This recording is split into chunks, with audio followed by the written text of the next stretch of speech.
Americans are getting tired of being told how to think, what to think. The answer is really easy. Let's solve our race relations problem in the U.S. Then the Russians can't take advantage of it. The State Department was saying one thing, and then the military was told another thing. And where I think is probably the greatest challenge in terms of no matter what the issue is. You're talking about a really interesting subject. All you got to do is go out there and check it out.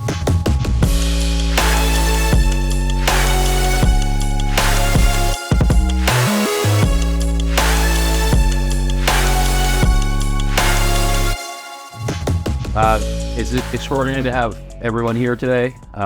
Really excited to jump right into conversation. Things that are top of mind for me. I really want to know about how we're tackling security within the United States. I know across this table there's a tremendous amount of national security, intelligence, and foreign policy experience. But the thing that comes top of mind right now is like the amount of propaganda that's floating around on the internet. How does that affect the average person? This is something that comes up in conversation within my household a lot. I'm sure you folks also face this same conversation. But when it comes to specifically propaganda and political warfare, I think this is something that's not new. So we're not talking about anything that's uncharted. But what's interesting, it feels like we're seeing this really start to heat up, I would say around 2015, 2016, specifically with the election meddling, and then having looked into that going forward, a lot of stuff sort of helps triangulate around some of these things. What are some of your thoughts around the current situation? How serious is it? It's very serious. Now, I think to your point, there's nothing new about propaganda. The Abrahamic faiths can all go back and say, hey, it was the first propagandist. It was a snake in the Garden of Eden. And then they all get thrown out of paradise. That's a pretty, tough situation. But look, today, you have to think about the foreign and the domestic. And the domestic's the bigger problem. Russian-based foreign propaganda has been trying to exacerbate the cracks in American society since the beginning of the Cold War, especially along the racial angle. So the Russians used to support Stokely Carmichael because they thought he was more radical and he could help create a race war. And they would beat up on Martin Luther King because Martin Luther King was preaching unity and having calm discussions. The same stuff is coming out of the Russians, whether it was taking a knee at football, Ferguson, even before the 2016 election campaign, trying to get Americans to fight rather than have honest discussions and where there may be even strong disagreements. I think the challenge today is, and then I want to just clarify some terms. You have, propaganda is a big overarching term. The problem is misinformation and disinformation, and the distinguishing characteristic is that disinformation is a deliberate and calculated untruth designed to do something. The problem is we have a lot of people out there who don't know any better, who take a piece of disinformation, whether it comes from, comes from the GRU or whether it comes from some group in the United States with an agenda, and then they repost it.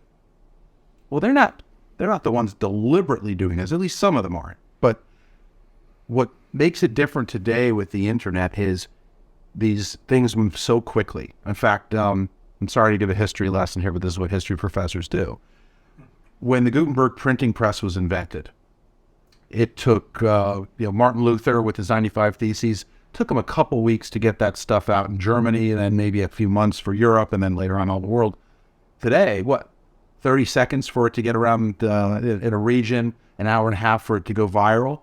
The other thing is targeting. I mean, what companies enable us to do with all that, or enable you to do with all the data that's out there, all the data we freely give them, is they can micro-target.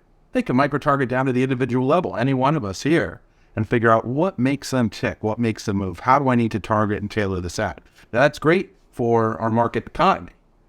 It's not great for people who are trying to sow dissent. And my concern is that you already have such a level of distrust, political polarization, and an unbelievably enormous crisis in civic, media, digital, and historic literacy in this country, especially the civic literacy, that you can get the most radical and wild ideas to get out there quickly. And look, in the United States today, the election fraud, anti-vax. I mean, these things actually transcend political party too. I mean, the anti-vax movement started off as a Northern California, at least in the U.S., so sort of this liberal Northern California thing.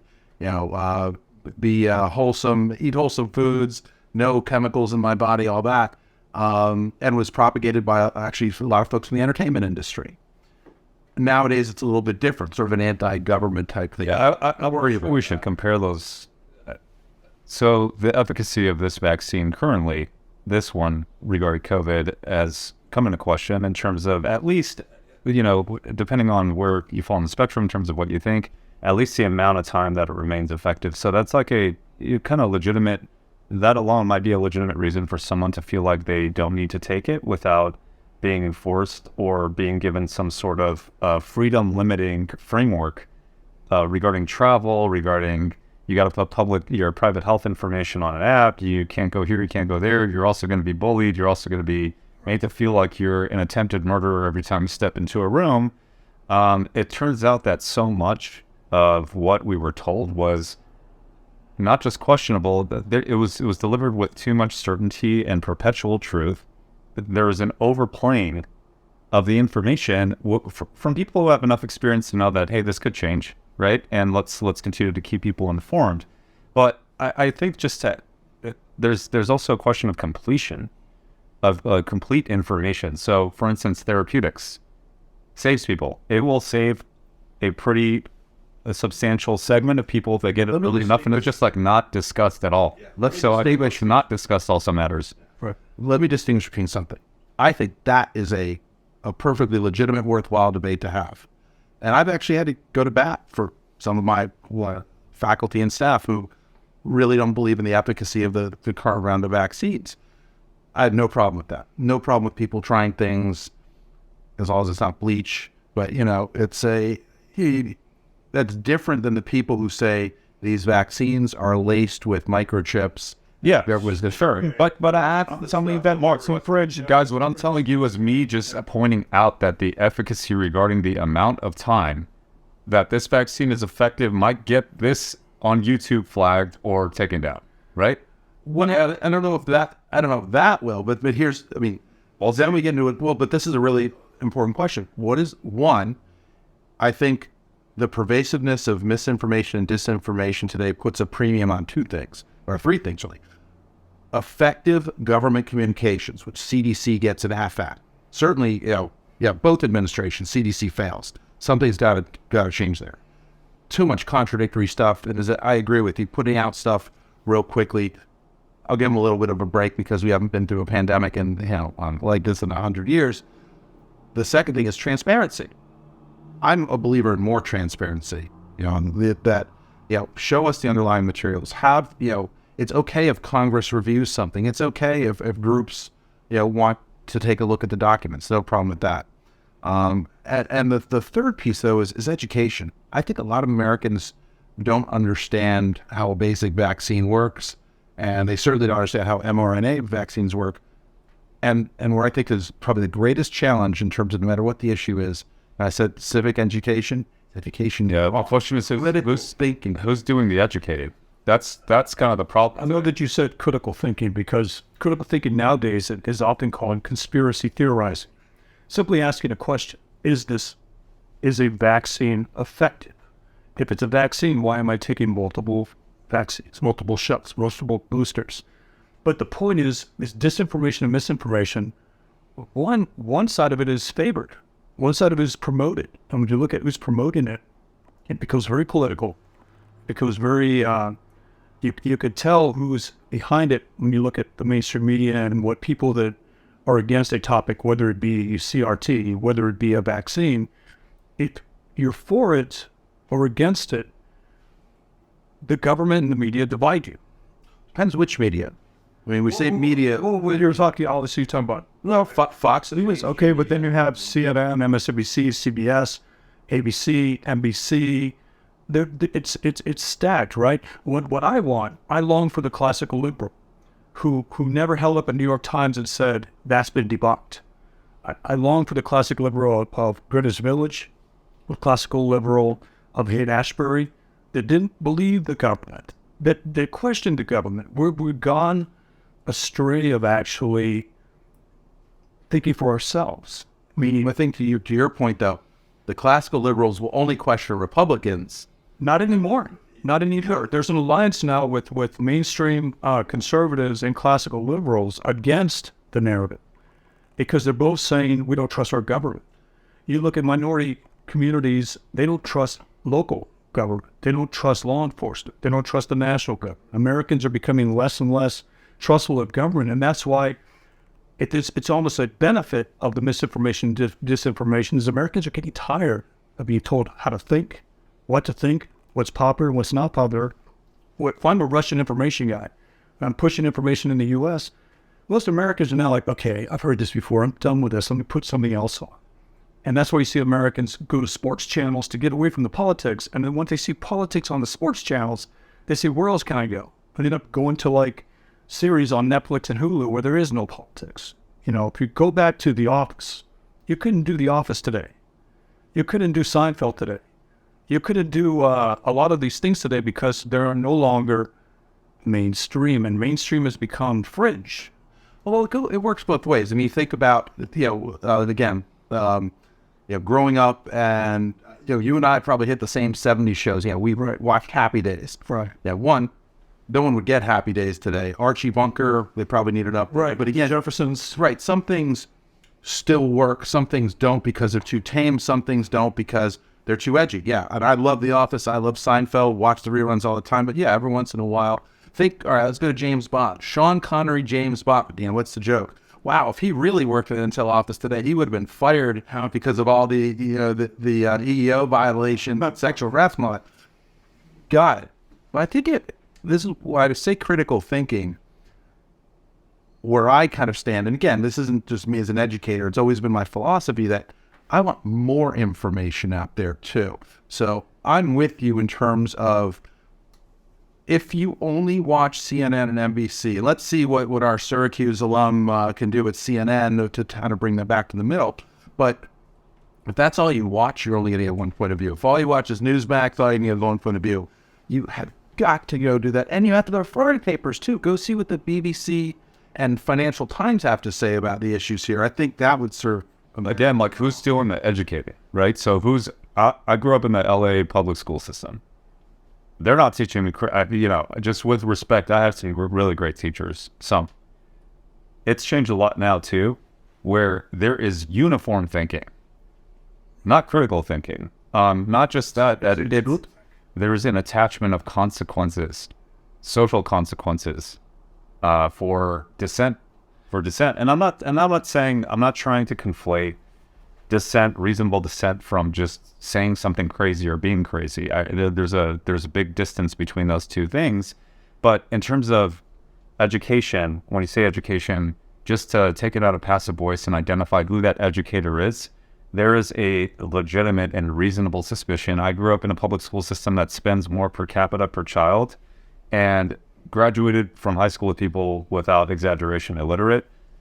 Fourth grade math and English proficiency is at the bottom of, it's just staggering. The cities and the public school systems that spend the most and seem to, promote themselves the most, have kids who are not just coming out uneducated, unprepared, completely on basics. And they will be the most vulnerable to disinformation. But they have the least critical thinking of anybody, and that, at least you could equip them with some self-starting initiative if they were just a free-thinking person. So I'm for free thinking. What I'm suspicious of, and I question, is who's that educator who's going to deliver that? That's a great point. And I think because of that, not only are parts of the population that are not entirely educated or even doesn't even know how to process information properly.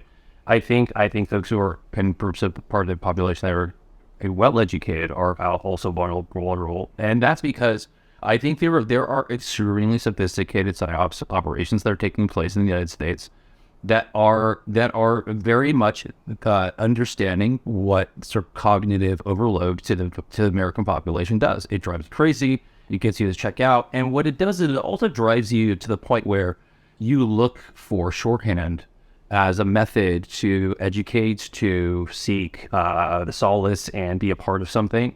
And so what happens is then you naturally become more racist, more stereotypical, seek, just kind of stick with your own. And then you create divides that are baked in, and it's part of a broader plan, not conspiracy. It is the mechanics.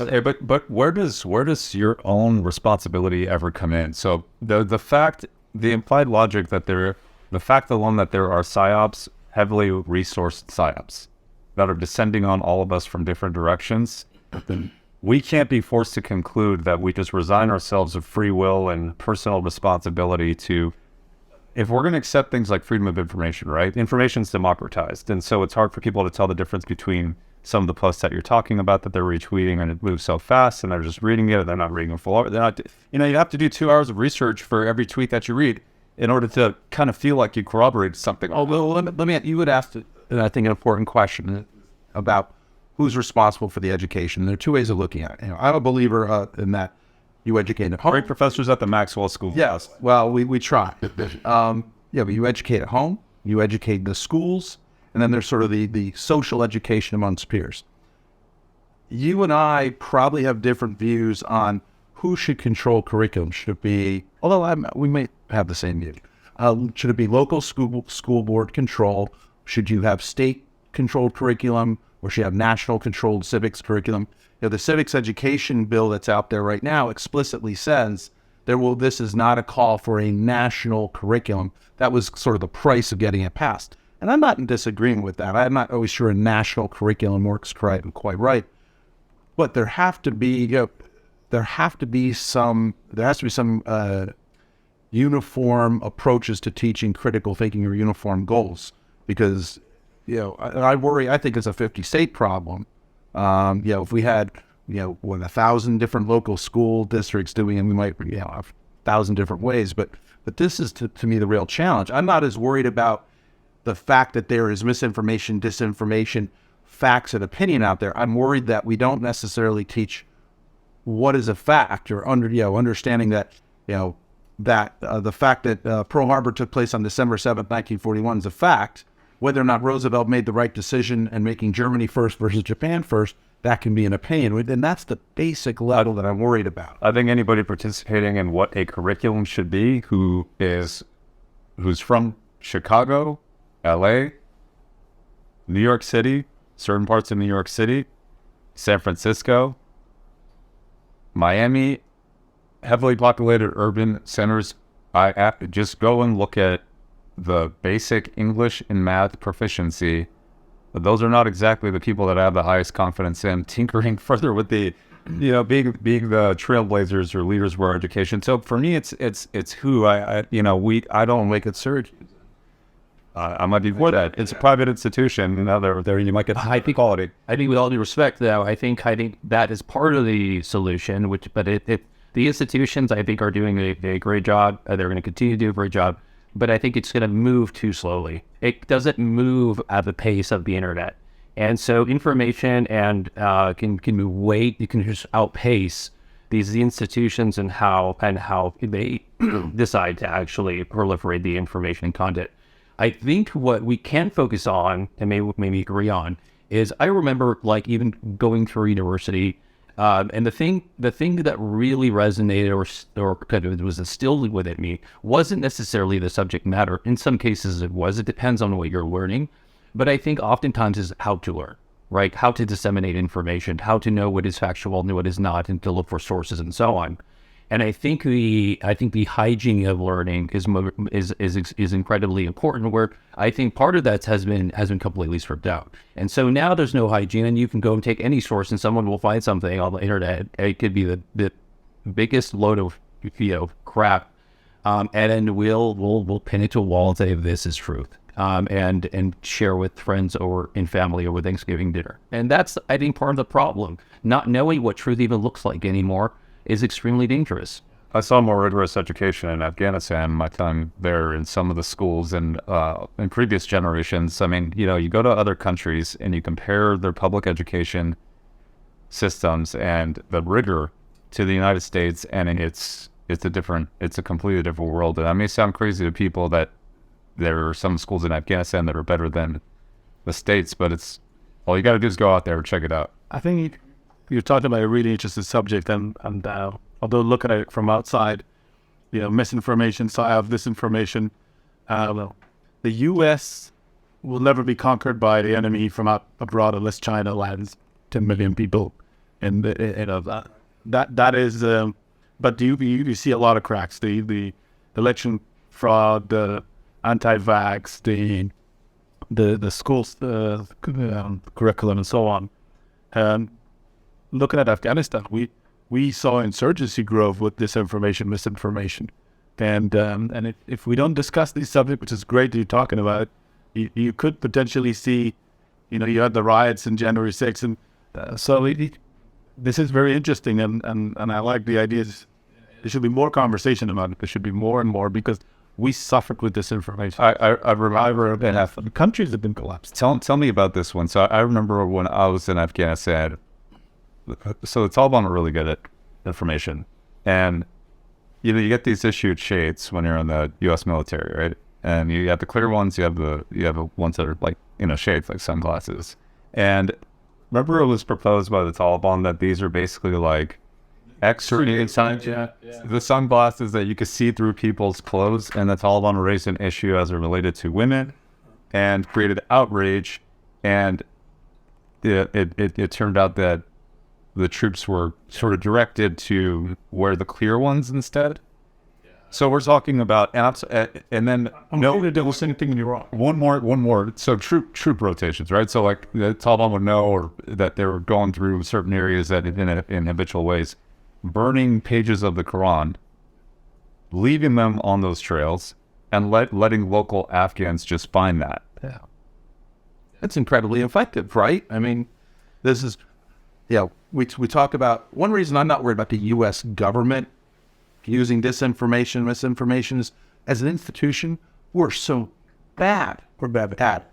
I mean, as a former SOC, we're bad at the offensive. Right. Even the strategy of the truth, we're not always that good at because of the speed of this. But there are parts of the U.S. government that are a little more effective at foreign disinformation.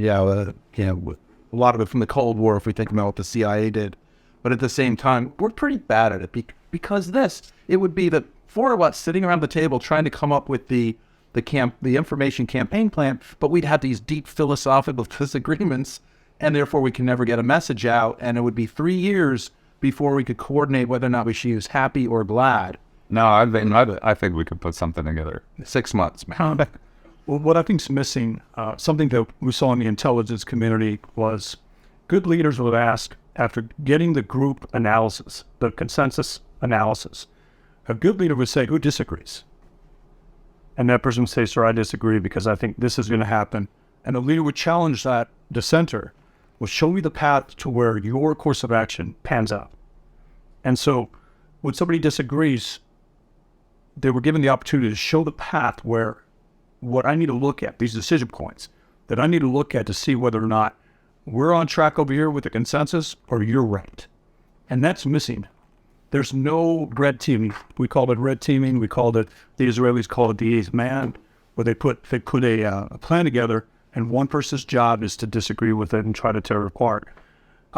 In our education system, I think it would be more important for educators to say, well, who disagrees with us? And we're losing that. We're losing the art of debate. We're losing the art of critical thinking. When I talked about classical liberals and conservatives coming together, it's about free speech. It's about opinions. It's about debate. It's about winning the argument. We're getting away from that now to where our students aren't taught what they should know. They're taught how to think. And the easiest thing to do as an American is to go with what's popular.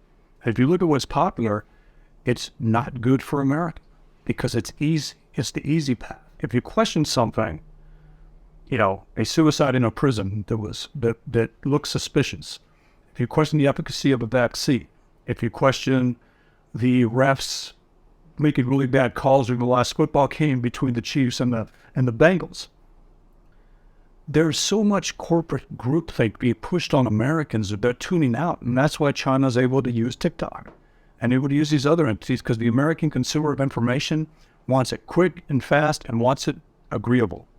So we go to our camps. And when you look at America, like you said, we see a proxy war, but it's not.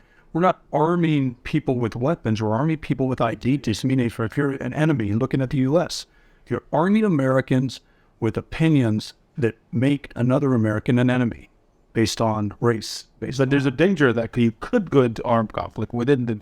It was the Russian goal. The Russians said, "Look, we see such a deep-seated racial divide. We think we can create a race war."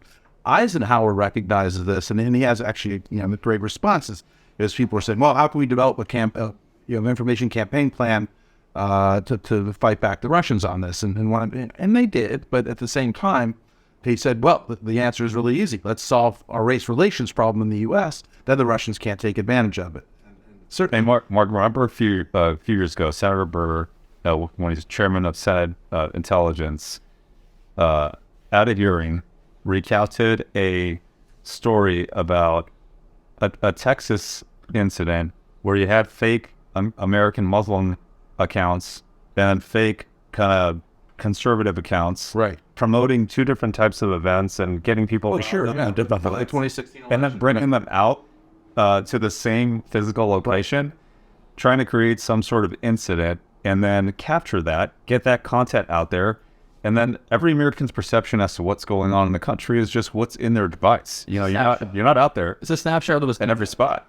And then one thing that comes up is, we were talking about the responsibility of educators, responsibility of whether it's state, local, national government, on the education front. What about the responsibility of the private sector firms? And this has become, I think there's a partisan political dynamic to it because of the case the GOP is making that certain social media companies, canceled more conservatives and all that. But then there's also, I think, the agreement across party lines that the tech, the big social media giants are getting too big. And I think if we're really looking at things like, obviously Meta / Facebook, Twitter, although with Musk, who knows how big that's going to be in a few years. But, this is all of a sudden, then it becomes a dollar of the bottom line issue. Money, regulation, all that, which is a lot in my field. But as a consumer, then I start to worry about things like, what's social media doing to my kid? What about protecting them online against predators? Right. What about, I don't care if I make a choice that put all my data out there. That's fine. But I don't necessarily want my kid to have to go through that. Can you make it easy for me to do this? And how can I find out what you're collecting without having to read that 0.4 font stuff that's on my screen that I scroll through and say, God help me, I hope this app isn't taking my bank account. Right. I mean, and then you asked the question, who had more influence in the 2020 election, 2016 election? Was it the Russians or was it Google? Was it the Russians or was it Twitter?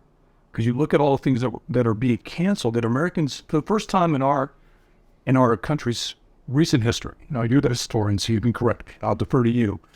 We are being limited. We're not being able to get this information because people will call it disinformation or misinformation. I asked a colleague of mine. Do you mean banning books in Florida? No. I mean, but see, those are cute little things to say, right? Because they're in the media. You mentioned the bleach. So everybody knows what you're talking about. Well, I watched that at the press. I know, but when you talk about the core issues, we can't limit the argument to what crazy people say on the left or crazy people say on the right. It's what everybody else thinks. But we become such a soundbite consumer of media to where those things are catching. I'm going to start a Twitter account called My Democrat Girlfriend because my girlfriend's a Democrat and I'm a Republican. We live in the same household. And I say, hey, did you hear about that? She goes, no, I didn't. And she won't hear about it until a week later because she watches CNN, MSNBC. I watch BBC. I watch Al Jazeera. I have 4 screens on my TV. I've got Morning Joe. Anytime Morning Joe's upset, I know the country's doing well. Fox, I can't watch it a lot because it's always about cooking and buying stuff. But I watch these arguments, and I go to international news to see what the hell's going on in the rest of the world. And it's actually talking about things that we should be paying attention to now. But as consumers of information, we don't care until there's a fire. National news. But nothing. But still is alive and coming back to run president. Oh, that's right. And that's what Robert F. Kennedy Jr. is saying about it. But anyway, different side of the family, right? But again, the point is, U.S. news media has just gone so far downhill that some networks, I'm not going to call them out in particular, could barely cover any for 4 years. Right. If it wasn't the White House itself. Right. And to me, that's problematic. It's not doing a service. And we may have a little different take on cancel culture and censorship and all that. What I will say, though, is even people like me are afraid at times of going against what is the mainstream, I shouldn't say mainstream. Because mainstream to me is a group that's nice, but the popular belief of the day. Right. Sometimes the popular belief of the day. Remember the Coney video? Hey, let's make sure we get support and make sure these girls, are freed in Africa. Fine, Twitter outrage cycle. But other times, I saw something the other day that was put out by a senior member of Congress on how they were reviewing this budget, the debt ceiling issue. And I thought it was a little too combative, and I was going to say something, and I realized, wait, am I going to say something about this? I've had people call me a Trumper, and I've had people call me, an uber woke liberal. So I know I'm probably right. So you're weird, but you're in a good place. Right. But there are times I worry. Hey, so Mark, after the withdrawal from Afghanistan, you had tons of Afghans reaching out to you for help. Yeah. And you have friends who are in charge, who you might feel aligned with in a lot of ways, including ideologically, through relationships, through past positions you've held and future positions potentially you'd hold. And you were extremely, extremely vocal. You're very vocal and straightforward at a time where there was a lot of different information that was going out there and, getting characterized. So, you're talking about banning books, right? That's a way of characterizing something that happened. We could flesh out what exactly happened. But in that situation, too, there was characterizations. I mean, that withdrawal was being promoted by some as like an example of American excellence. It was called, remember when This was the greatest withdrawal in human history. we got more people out of it? We got 100,000 people out of the airport. We're not evacuating the embassy. This was a phased downsizing. Right. It was the largest evacuation of the wrong people. But you in that case, you had all the pressures. You had a ton of pressures. So, maybe you could talk about how the distinction between, in this case, you were going to say something about people being too combative about a particular topic that might have been somewhat innocuous, but in the case that I just described, after the withdrawal from Afghanistan, you're helping the Afghans get out of the country, and you were I don't even know how to describe it. You were being very forceful on your views. I mean, I think if you're educated well, and frankly, if you're taught well by your parents, I think you know when to do the right thing. And there was a cost to doing that. I didn't really think about it at the time too much. I mean, I knew there would be. It's hard to say, well, I'm going to go take a public shot at the White House. I'm going to go take a public shot at the State Department spokesperson. I'm going to go take a public shot at the DOD spokesperson, who I know is a straight shooter. But in this case, was it when Admiral Kirby, or I guess Mr. Kirby, said, this is not a non-combatant evacuation operation. Oh my God, it is by definition. What you said is, Right. That came on the heels of the White House spokesperson at the time, Jen Psaki, saying, you need to trust us when we're saying things from this dais, after we had had 4 years of having ample reason not to trust anything. Right. And that's where I was kind of like, well, people say the news media aren't objective. There is this adversarial relationship. They don't believe everything coming out of there. But no, it was tough. It was tough to use strong language against people. I'm not sure I ever said lied, but I found a few euphemisms for it.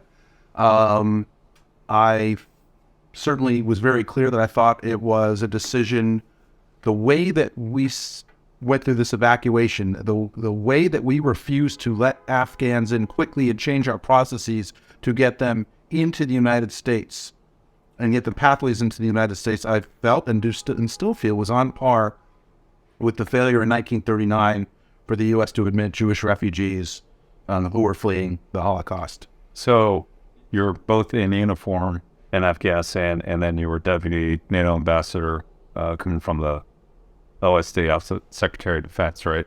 That was just actually it was UCOM, but that's okay. UCOM, but But yeah, Deputy Minister of Interior of Afghanistan for security, so in charge of all the police in the country, staff officer from platoon all the way to regiment, and deputy NDS director, which is the equivalent of domestic and external intelligence agency, right? And then company commander in Afghanistan, among other things. I mean, this is an oversimplification, but we're all an Afghan American, and happen to be Afghan American, but I'm American, period. And did you rest through this in Afghanistan? And we met in Afghanistan. So did we. This is an example, just to cut through this, bring all this together. Information. We were able to see through something at that time, right? We're just talking about how hard it is. There's so much going on. It wasn't always accurate, but there was a sharing of information and a belief in common purpose that transcended all political partisan lines. I mean, I don't want to say the name of the person, but I was working with someone who had been a senior Trump administration official. Our political views, even long before that, we'd been pretty much opposed on a bunch of things, but we found common cause. That was a belief that our Afghan allies were being betrayed, a belief that people were dying as a result of decisions being made. And again, it bolstered by the fact that we knew that the failure was multi-president. Everyone from Bush on through Biden can take some blame, but we were all saying, look, Trump administration surrendered here, Biden administration doubled down. We're going to work together as Americans, and as you said, what's our common tie? We all love the people of Afghanistan. We loved our time there, in different ways, and some wasn't as fun as other times, but more that we had an affinity, and we knew what was the moral and ethical and right thing to do. So I'm just making the simple point about personal responsibility regarding information and being able to cut through it. And somehow we were all able to in that instance. And when you say we, it's important that we caveat who we work. It was veterans. It's people outside of government. The numbers showed it was like almost the entire American. It wasn't the government that was doing it. They were trying to shut down these endeavors. And those were frontline civilians, state AID, NGOs, and veterans. But that's a key one. What was the percentage of Americans that were opposed to the withdrawal? And the way it went, 80%? 80%? And it was how the question's asked. As a general question as to should the United States be out of Afghanistan without defining a particular time, I think that's a very different question from the way in which the United States, some that gets a little bit more down to actually what the issue was. Right. It wasn't controversial, I think, generally the idea that there would be a time that the United States would leave Afghanistan. That just wasn't the issue, and that seemed to be the straw man. So, one of the things, I'd ask the general, do you trust Americans now? Would it be easy to trust an American? If you're an indigenous force in another country we haven't been to yet, when an American special operator lands on the ground and engages with someone like you and says, trust us, man, we're never going to betray you, we're never going to leave you behind. And you have these recent examples of not only the U.S. government betraying our Afghan allies, but leaving legal permanent residents and Americans behind. And when I heard General Austin say this, we're going to get every American out that wants to get out. When I heard that caveated language, it floored me. That didn't come from Scotty Miller, though. That was the, I'm going to give him that was the agreed upon point. Right. But yes, as it wants to get out was the caveat. Well, this 85-year-old woman with the American passport didn't want to get out. Really? No, couldn't get out. It was the American who was married to somebody who wasn't an American, that would not leave his wife behind, that would not leave them. And it became caveated language where we could get everybody out who wants to get out. And when I hear General Milley and Secretary Austin say that this was the largest evacuation in American history, the largest, evacuation, I always caveat it with this, of the wrong people, of military-age males. We don't know who they are. But you know who knows who they are? Those experts in the State Department and DOD that are at these lily pads throughout the Middle East, and here at the U.S. that said, those four guys over there are Taliban. And then you have a bureaucrat from the Department of Homeland Security say, that's not what their ID card says. Now, their ID card is not an ID card. It's a piece of paper where they say what their name is, they give a birth date, and they say what province they're from, and that's it. But those experts know those guys are bad guys because the Afghans are taking. How many people were taken out of Afghanistan? 140,000 were taken out of Afghanistan.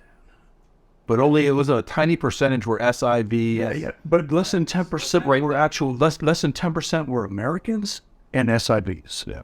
It was basically whoever could get on those airplanes. Now we have to remember What's the acronym stand for? SIV. A special immigrant visa with the visa offered. So the special operators, those that work in the American people that work for the Americans. So that there's so much we could talk. There's a program that was initiated, but it was pretty bipartisan. That our allies in Iraq and Afghanistan that served alongside us meet a certain criteria, qualifications, and then we will bring them to the United States. This could be their new home, and they'll be American. And frankly, it wasn't as effective as everybody would have wanted to be all these years prior to the withdrawal too. I think that there's some consensus on that. I think that there are great people all around working on it, but the system, I don't think pleased everybody, but certainly afterwards. So, I mean, how many, we can't even quantify how many calls and texts and emails and Facebook messages we each got from Afghans, even Americans. I had American citizens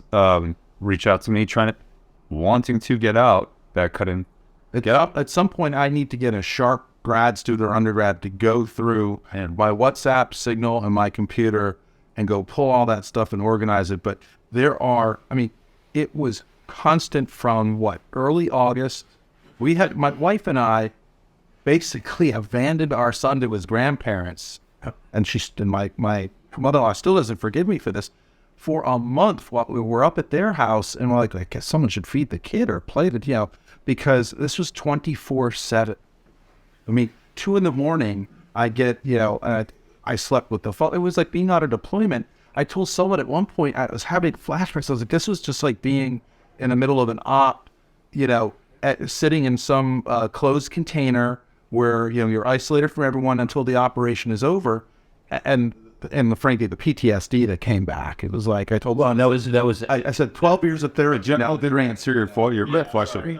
Yeah, I want you to answer the question. So I'm different because I've studied here as well. I've worked very closely with Americans for many years, so my opinion will be different. But for future allies and those who may not have had the opportunity to study here, to know American history a little bit, it'll be very hard to convince them to be the trusted ally in the future.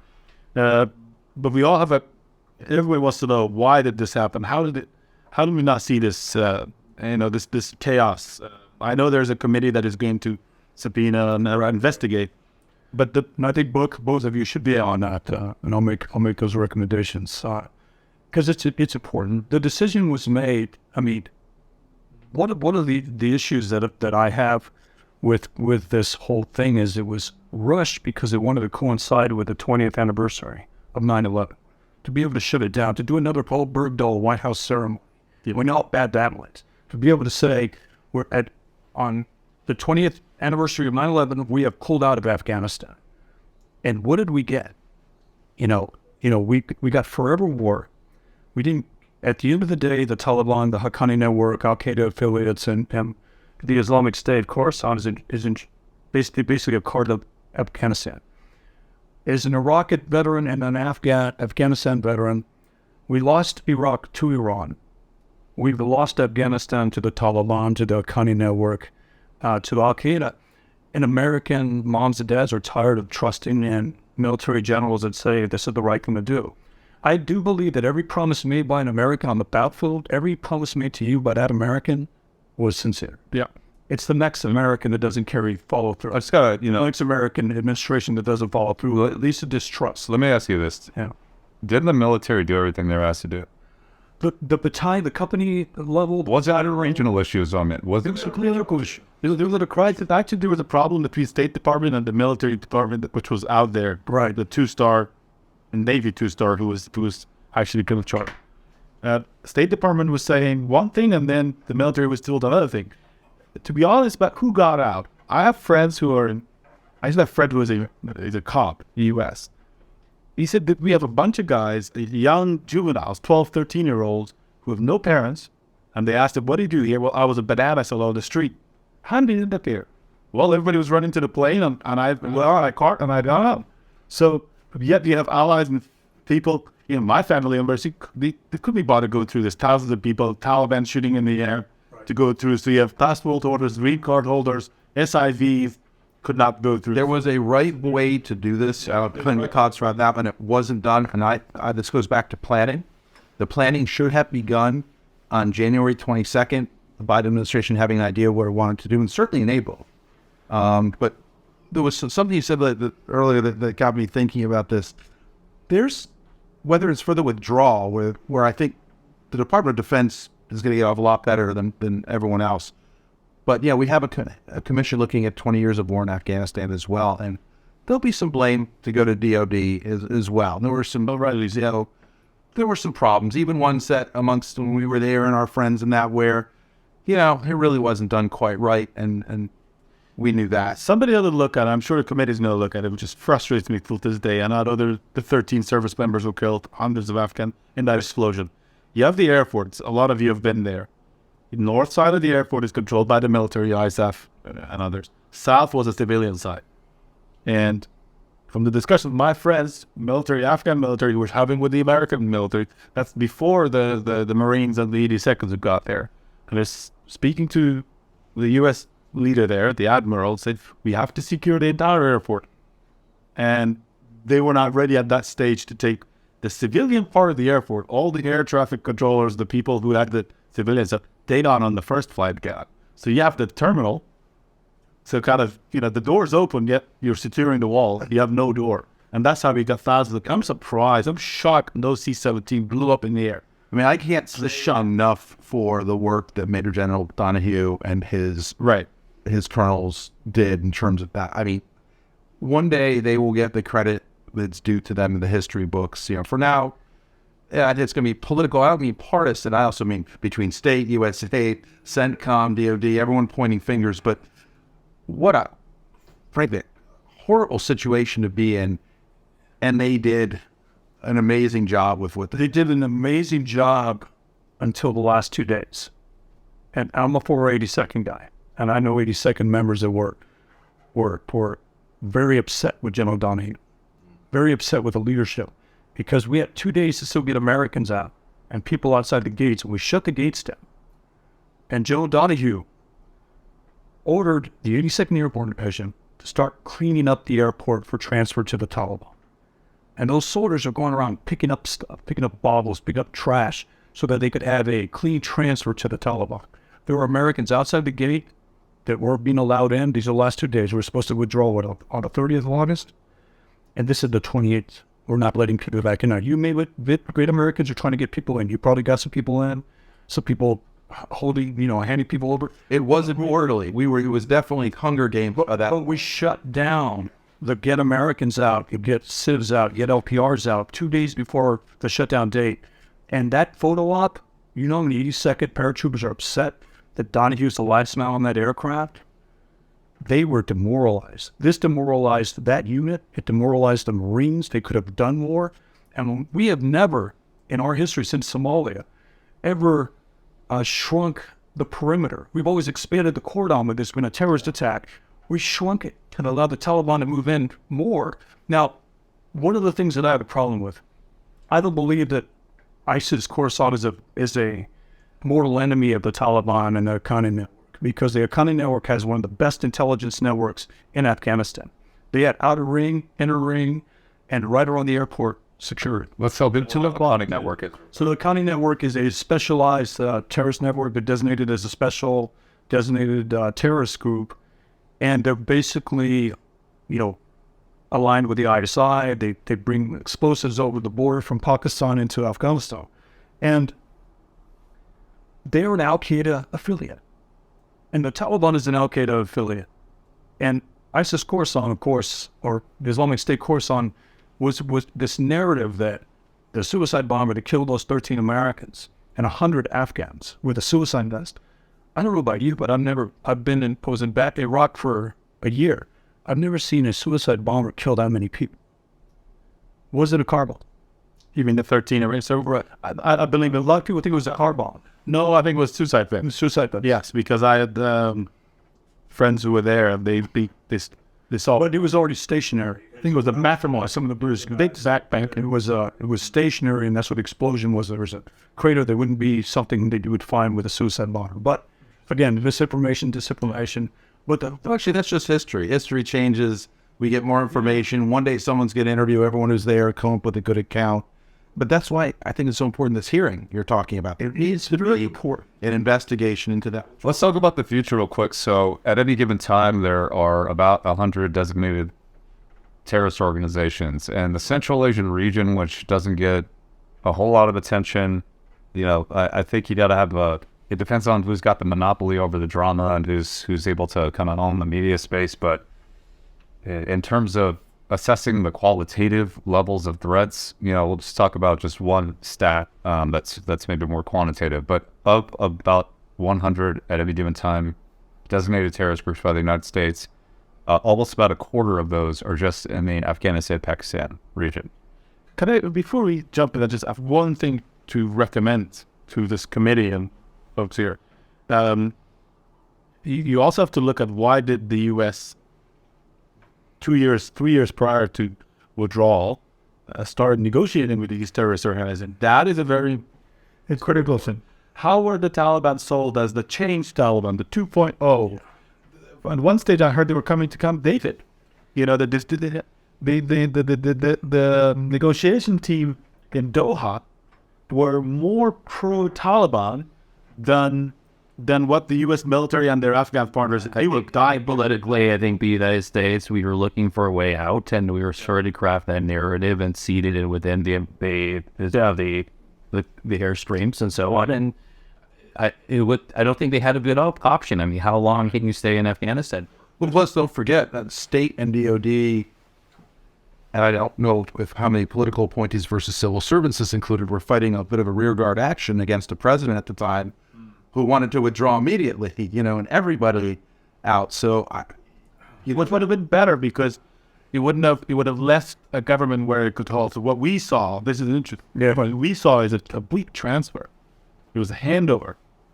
It was a long negotiation. There was trust being built. I saw it in 2019, perhaps not the right place to discuss it now. The U.S. Air Force provided support for Taliban to tail ISIS in Qudrat.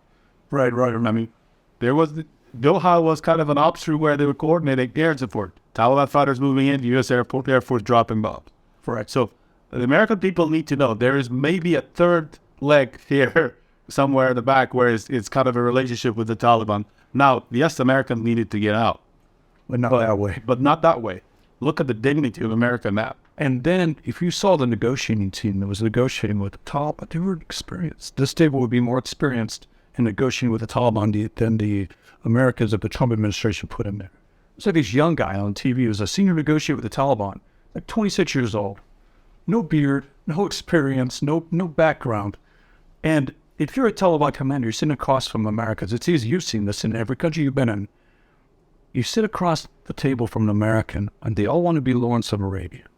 But they all want to be the person that you trust. Americans want to be liked. And in the culture, if you're sitting across the table, you nod your head, okay, these are very difficult things. We just need more money, more funds, and we can make these happen. But those are believed by Americans, and the people that are nodding, it's cultural a lot of times, right? And they basically develop a playbook. They see 20 different Americans over 20 years, 20 different policies. One Lawrence of Arabia wannabe, one doesn't want to be here. One's a good idea fairy. One is sincere, and they sit back and they wait for the American they're engaging with. And then you engage with this inexperienced team that just wants to wrap it up and call it a victory. And you get the Taliban to say, sure, we'll agree to that. And they know that they can lie to an American because they're not a believer. Or yeah, we'll do that. And then you do it. And you buy into this narrative. And of course, ISIS was fighting for control. They were taking Taliban top people and giving them better salaries to join ISIS course. So of course, Taliban leaders can say, hey, listen, help us fight these guys. And they were trying to ignite a sectarian war, right? By attacking the Azaris and others. Trying to do this. Should also talk about at some, maybe at another time, but who's resourcing ISIS-K? Who's the ISI? And who's resourcing the Taliban? But look at it, I'm saying it's the same group. Yeah, American involvement, that region is not going to be forgotten. I mean, look at what's happening in Pakistan. This is very, very serious. You've had 100 killed in the mosque, and three suicide blasts there. And How recent? Because we would hear about 3 days ago, we didn't hear about them 3 days ago. They have we're full out. You got to watch right. You got to reduce sound. So dressed as police officers, suicide bombers dressed as police officers walked into a mosque. They do that. They do that over and over in Pakistan. It's dressed as police officers, suicide bombers. That's right. So they blew that up. If you monitor Pakistan, it is very concerning, and it's a nuclear state. right. And you have political clashes because Imran Khan was forced out. You also had the economic crisis. You still have floods issues, and they're in debt. Nobody wants to give them money. So you could expect another serious problem of those nukes going out of control. Yeah, Pakistanis will say, look, nobody can touch our nukes. We're fully secure. Congress was paying for 10,000 people as a protection for that a few years ago, if I recall. But that is the problem. They believe the Taliban, and I do know, TTP, the Tariq Taliban Pakistan, which is the enemy of Pakistan, are kind of the same. They're residing in Afghanistan. They speak the same language. I always kind of give example of Canadians and Americans. At least you know a little bit of the accent. You can find. To me, I found out now that there's a difference, but not many people could tell. So they're fighting. They're going from Afghanistan into Pakistan and fighting against the Pakistanis. You even know that some of the old Afghan National Army brigade headquarters and corps headquarters, the door from logistics, kind of the logistics store is open. Cars are coming in, Toyota Corollas coming, loading up ammunition, weapons that are left from us, and it's going across the border to fight Pakistan. Some Afghans are happy, like, hey, look, we suffered for 20 years, let the Pakistanis suffer. But the problem is, if the nukes go out of serious problem, if the nukes go out of control, and it ends up, then you have a global problem. And the U.S. have to pay attention to that, I believe, and it's problems in Afghanistan. And that's the grand bargain, right? The government secures the nukes, but they can still support the Haqqani network through the ISI. They can still support the Taliban through the ISI to be used at a later date against India, right? Part of the game for so long, though, was getting the idea slightly out there that, well, what if we start to lose control? That's why you need to load up our joint counterterrorism fund and give us this and give us that and give us that. Right. But getting these groups where they are today is a result of a deliberate policy of that same state, right? Right. So they're boiling the waters at the temperature that they want to boil them because they view a certain margin there that's useful. And so TTP, Taliban, ISIS-K, instruments of this country that sees an existential threat in India, knows that India would take their capital in 48 hours. Right. Conventionally speaking, it would immediately turn into an insurgency pretty quickly. Correct. And Afghanistan would be a place where they could have their safe haven for terrorists to launch asymmetric warfare against India. So part of what's necessary for, at least the way I think Pakistan views it, they're obsessed with this apocalyptic existential situation with India, which leads the strategy to be we need to have a way to launch the most intense asymmetric warfare possible. Afghanistan presents that opportunity. What traits does Afghanistan need to have? It's got to be divided. Any leaders who have charisma can unite Afghans, are nationalists, they're dead, man. Yeah, they're targeted, exactly. They had to kill all these tribal leaders, all the Pashtun tribal leaders that actually were the, originals in terms of the culture, in terms of the code. And so what's left is just the people who are for sale, for rent. You bring a duffel bag of cash to any of these guys, they'll say yes before you even ask them, what you're asking for. But so that situation in Afghanistan, deny safe haven for terrorists, right? And I think there's like a lot of consensus on that. The safe haven for terrorists, and you mentioned the Haqqani network is designated, right? So they're part of the Taliban. They're the deputy. They're part of the military council. They're part of the Shura. So where is this all going? And after this comment, and we'll edit this out, we'll switch gears. We'll shoot the breeze. I'll make funny desk for living in DC for a little bit, and then we'll wrap it up. think one of the things about not or having an individual that's designated with a $10 million bounty on its head be the Minister of Interior in that, right, in Afghanistan, actually makes Zawahiri feel more comfortable. If they're not going to target him, why would they target me? Now, what's interesting about the strike on Zawahiri, however you want to say it, is this wasn't an over-the-horizon intelligence capability that led to a strike. This was a comfortable terrorist believing he wasn't going to be targeted in the posh area of Kabul, hanging out in his balcony. Just chilling. Pattern of light, pattern analysis. This guy's there. It wasn't an intel asset that told us where he was. It could be anybody on that street to say, that's the Al-Qaeda there. So this over-the-horizon capability is a nice phrase, but there's nothing behind it. This intelligence capability that we had, we no longer have because we left the country. We abandoned allies that are not going to do these risky things for us. Most of the special operators that were getting Americans out were being able to pay off Taliban leaders to help get these guys out. Because again, it's not a solid group. The Taliban is what, 50 different groups of 10 guys, or 100 guys. So the point is that we talk about these threats, and the American population is tired of them. They're not worried about the border. They're worried about the border, but they're not worried about the number of terrorists that are coming across the border. We just caught an Iranian yesterday who's on the terror watch list, trying to come across. But if you go back to a document captured in Iraq, Al-Qaeda was already talking about penetrating the U.S. border because we could learn Spanish and they'll just believe we're Latino.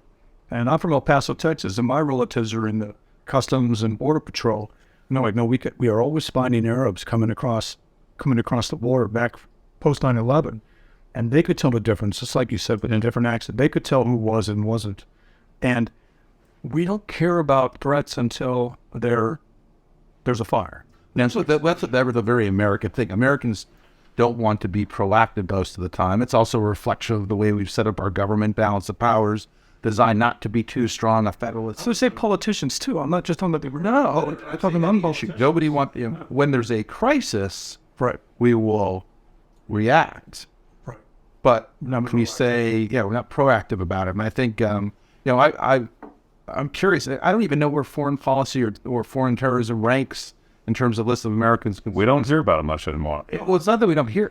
We don't hear because people don't care. I mean, certainly there's been, the last 20 years of counterterrorism have done a really great job in some ways. Doesn't mean, that doesn't keep people up. I mean, let me be clear what I mean by we don't hear about it. We don't see it rolling in the media cycles constantly the way it used to. Right, and that's for a couple of reasons. I mean, I was thinking back to summer of 2001, in the summer of the shark. People were concerned. I can't remember what the top issues were, but no one cared about, on broad, network news is pretty good. No one cared about, Bin Laden, Saudi Arabia, Afghanistan, all that, what happened after 98.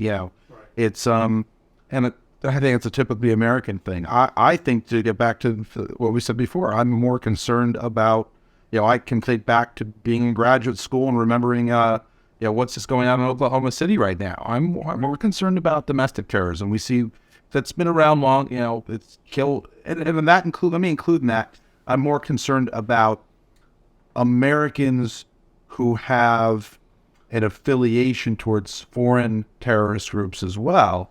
San Bernardino, for example. That concerns me more than Al-Qaeda's ability to reach me. They'll be able to do it again, and God forbid it comes from Afghanistan again, but, but I'm more concerned about and that's where the internet comes in, because it used to be the case that you go to a training camp in Syria, training camp in Pakistan, then you come back and they're capable. Now it's like YouTube. Oh. And they're activating on their own. You don't need to travel to a training camp. But Mike, you're talking about Americans are tired of it. Right. So speaking of tired of it, you guys are my friends. You live in Washington, D.C. Speaking of tired of it, right? Like, I would rather do foot patrols in Kandahar, man, for the last 10 years than to be living in D.C. So you guys seem like your normal people. from a violence perspective or from Just a list. That's probably I'm not, I guess once I say this, I'm never going to get on the city council, but I'm not a D.C. statehood person. I'd rather see us absorbed by Delaware, frankly, but Maryland would be okay too. I was just this morning, the big news in D.C. is, I can't remember what the name of the bill is, but we're going to implement we're slowly ramping up the minimum pay rate for restaurant workers, for servers in particular. Now, I bartended and waited tables to undergrad and grad school at $2.05 an hour, or $2.03 an hour, whatever it is. But, this is a city where we now have a vibrant restaurant scene, and I'm worried about that. I'm worried about a brand new high school supposed to open, first one in years, but the building won't be done for another 4 years. Education in the city is horrible. There are few gems in the city. But, and the mayor, to her credit, the council's credit, has a budget surplus. What are we doing with it? Put it towards the schools. It gets back to our critical thinking issue. But I can put up with it. The worst part about D.C. for me is probably the fact that when we get, a quarter inch of snow, the entire city grinds to a halt. After coming from Syracuse too, like on that, right? I grew up in Michigan. This is not snow. Right. Texan living in D.C. So born in New York at West Point Military Academy, the two medics, grew up in El Paso, Texas. Moved to D.C., and I always found myself in awe of where I was. The most powerful city in the world, It means something to me when I see monuments and see the history. But it becomes less and less so as you see how the sausage is made, necessarily. So I'm writing a book right now, and it's called The Art of Forever War. And it's not the generals that keep the cities forever wars. It's not politicians that keep us in forever wars. They're the decision makers. It's the retired gem. It's the lobbyist. It's the expert at a think tank that come in and make arguments to stay in. And then if you just peel back the finances. You bashing experts at think tanks? Absolutely. Because I sat in the Pentagon after Qasem Soleimani was killed, and the person to my right had business ties to the Dawa Party in Iraq, which is a pro-Iranian Shia political party. And he was angry that Qasem Soleimani was targeted. This same individual was a lieutenant colonel in 2007, who if his 2007 self and his present self met, we go to war. Because he was advocating for a position based on financial benefits, be tied to this country. And he was a managing partner of a communications firm. That's a conflict of interest, in my opinion. We shouldn't have people briefing the Pentagon, briefing State Department, briefing Congress that have business ties to countries that they're advocating that we stay in. This is one thing that I learned, being in the military and being in D.C. I've never met a politician or an American general that said things got worse on my watch. They always talk about progress. And if you look at the progress, it's not tangible. A lot of it is just words. Tell us how you got to D.C., General. Oh, that's it. Sorry to get in my... No, I want to hear your train of thought. I want to hear General Sadat Captain Suit. We could have stuff. So yeah, just okay. I would ask. Yeah, definitely an interruption now. I was going to say so I teach at a school of citizenship and public affairs, and so I want to make sure our students understand that public service is good. There are as Richard Haas, president of Council on Foreign Relations, has written, there are habits of good citizens, and I want to encourage those. And it really upsets me when I see retired government officials, retired military in particular, and I'm going to be harder on them, or current officials who have business ties that can make them money that present a conflict of interest. And I will include in that every member of Congress who owns stocks and is against, that needs to be talked about. Yeah, I'm slightly infuriated. It is absolutely infuriating. It is very easy to put things in a blind trust, and you're still going to give some general guidance, and these people are still going to make a lot of these. As someone have a better train as somebody who's worked as someone who's worked as an executive at publicly traded companies, we get briefed on what to do, what not to do, and the implication, the impact of this could lead to jail in the event that any of this information. Oh man, those rules are for you. For insider trading, and I cannot believe we can take people who have access to an abundance of information, and they are lining their pockets. And they will do just fine financially, I am sure. Right. George Santos is currently the richest American in the United States, according to... Well, you can follow them now to see which stocks they're invested, which is piggyback on that. So that might be real quick, Holocaust remembrance. Yes. I think we should talk about that, multi-faith a little bit. But how you want to see? Yeah, we have to. Yeah, we will. But I'm gonna step out. So I'm gonna step out because I gotta change and then I gotta leave, and I want you guys to continue for a few minutes, okay? But George Santos posing as a Jew and capitalizing on that, and I want Kaysar to you mark on that, but General. DC has a lot of Afghanistan veterans, having worked alongside Americans and many other nations since 2003. I've always found that, this is the best place where you can meet your friend and former colleagues. And every time I come here, I believe this is where the world's decisions are made. You kind of feel that way. But I don't get it. I don't understand it. Sometimes a lot of our friends are in the government and pretty senior positions. But sometimes I would say aggravating to see why not do the right thing. Maybe I have a hole in my heart because of what happened in Afghanistan, but so I'm biased. But overall, there's a lot of that. That's something. I mean, we have to say to you, but thank you for everything you did. Americans 1 year deployment or more. After post 9/11, there are Americans that did 6 years of the next 10 years overseas, including people that I worked for, who are amazing people. You basically had a lifetime deployment. You're fighting a common enemy for how many years? In a row, 17 I was in a row, but a few of those years were here and other countries. So 17 years. As much as we can criticize in war, as much as we can criticize. How are you alive? Yeah. It's good that we can laugh about it, but I'm, thank God. Yeah. Thank you. Yeah, I want to say it, it's great that people can criticize and debate over what's right, what's wrong, administration did right or wrong. But it's still, I still believe in those Americans, not the administration, maybe, but a lot of veterans and folks that are doing the right thing.